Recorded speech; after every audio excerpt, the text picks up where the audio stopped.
റവ കേസരി സാധാരണ തയ്യാറാക്കുമ്പോൾ നമ്മൾ ധാരാളം നെയ്യ് ചേർക്കാറുണ്ട്. നെയ്യ് അധികം ചേർക്കാതെ കഴിക്കാൻ ഇഷ്ടപ്പെടുന്നവർക്ക് ഈ രീതിയിൽ തയ്യാറാക്കാം. ആദ്യം ഒരു ചീനച്ചട്ടിയിൽ റവ നല്ല ചുമക്ക വറുത്തെടുക്കുക. ഇപ്പോൾ 1 ഗ്ലാസ് റവയാണ് എടുത്തിരുന്നത്.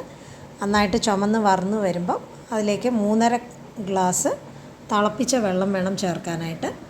തിളപ്പിച്ച വെള്ളം ചേർത്ത് ഒട്ടും കട്ടയില്ലാതെ ഇതുപോലെ കലക്കിയെടുക്കുക. നന്നായിട്ട് റവ വെന്ത് ഇതുപോലെ കുറുകി വരുമ്പം അതിലേക്ക് പഞ്ചസാര ചേർക്കാം. ഇപ്പോൾ 1.5 ഗ്ലാസ് പഞ്ചസാര ചേർക്കുന്നുണ്ട്. ഇപ്പോൾ 1.25 മുതൽ 2 ഗ്ലാസ് വരെ പഞ്ചസാര അവരവരുടെ സ്വാദിന് എത്രയാണോ വേണ്ടത് അതനുസരിച്ച് കൂട്ടുകയോ കുറയ്ക്കുകയോ ചെയ്യാം. പഞ്ചസാര ചേർത്ത് നന്നായിട്ട് യോജിപ്പിച്ചെടുക്കുക. പഞ്ചസാര ചേർത്ത് കഴിയുമ്പോൾ നന്നായിട്ട് അത് ഉരുകി വരും. അതിലേക്ക് 1 ടീസ്പൂൺ ഏലക്കാപ്പൊടിയും, ഇപ്പം കളർ ചേർക്കാൻ ഇഷ്ടമുള്ളവർക്ക് കളറ് ചേർക്കാം. ഇതിപ്പം മഞ്ഞ കളറാണ് ചേർത്തിരിക്കുന്നത്.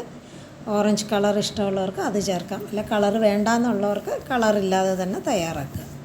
കളറും ചേർത്ത് നന്നായിട്ട് അതൊന്ന് കുറുകി വരുമ്പം അതിലേക്ക് 2 ടീസ്പൂൺ നെയ്യാണ് എടുത്തിരിക്കുന്നത്. അതിൽ അണ്ടിപ്പരിപ്പ് വറുത്ത് ആ നെയ്യോട് കൂടെ തന്നെ അതിലേക്ക് ചേർത്തിട്ടുണ്ട്. കുറച്ച് അണ്ടിപ്പരിപ്പ് അവസാനം അലങ്കരിക്കാനായിട്ട് മാറ്റി വെച്ചിട്ടുമുണ്ട്.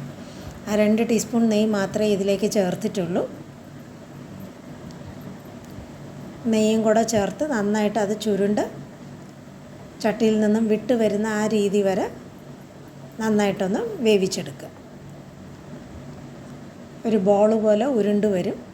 ആ രീതിക്ക് വരുമ്പം ഇതുപോലെ നന്നായിട്ട് ചുരുണ്ട് വരുമ്പം നെയ്യ് തൂവിയ ഒരു പാത്രത്തിലേക്ക് മാറ്റി ബാക്കിയിരുന്ന അണ്ടിപ്പരിപ്പും കൂടെ ചേർത്ത് അലങ്കരിച്ചെടുക്കാം.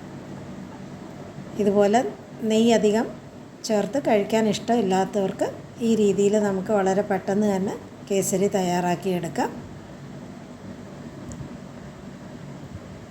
ഇനി ഇത് കഷ്ണങ്ങളായിട്ട് മുറിക്കണം എന്നുള്ളവർക്ക് ഒന്ന് തണുത്ത് കഴിയുമ്പോൾ കഷ്ണങ്ങളായിട്ട് മുറിച്ചെടുക്കുകയും ചെയ്യാം.